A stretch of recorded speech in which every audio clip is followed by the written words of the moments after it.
Hello, all. Welcome back to the channel.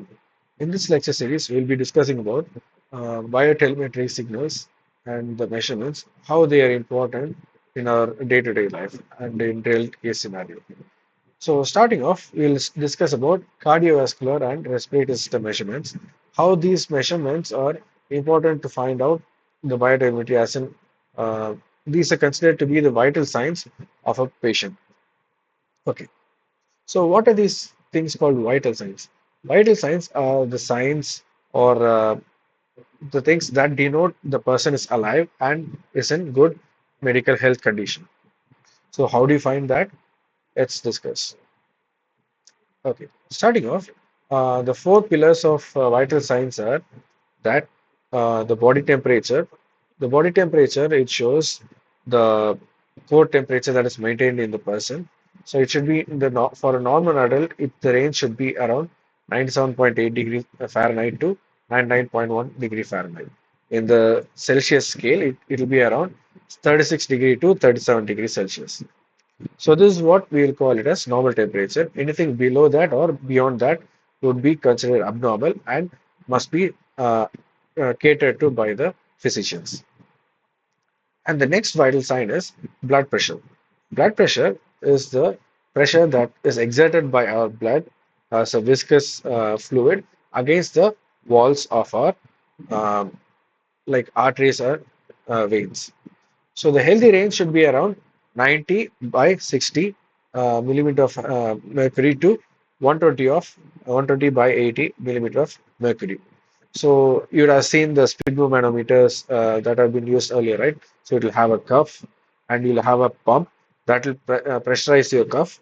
So when it is pressurized, we can with the use of stethoscope, we can identify when the systolic and asystolic pressure is being, these things start, and the corresponding pressure can be identified during this period. So typically, we can say that around 120 by bar 80 millimeter of mercury would be the ideal case scenario. Then comes the heart rate. The heart rate, it is nothing but the pace or the rhythm at which or the beat with which the heart beats. So it should be around 60 to 100 beats per minute. So it varies based on the situation or the person, but the healthy range would be around this 60 to 100 beats per minute. Then the respiratory rate. So in normal case, we do not consciously identify or even sense our breaths or we even calculate our breaths, but an ideal case scenario or a normal scenario would be around 12 to 18 breaths per minute in adults at normal resting condition. It changes with the situation, pressure, stress, and all of these categories will be varying. But on an ideal condition, when they are at rest, so that is when we have to measure it, and it should be around 12 to 18 breaths per minute. So these four vital signs are important. All right. So we know what are the things that you have to measure to identify if the patient is in a normal condition, or even if it might not be a patient per se, it can be another person.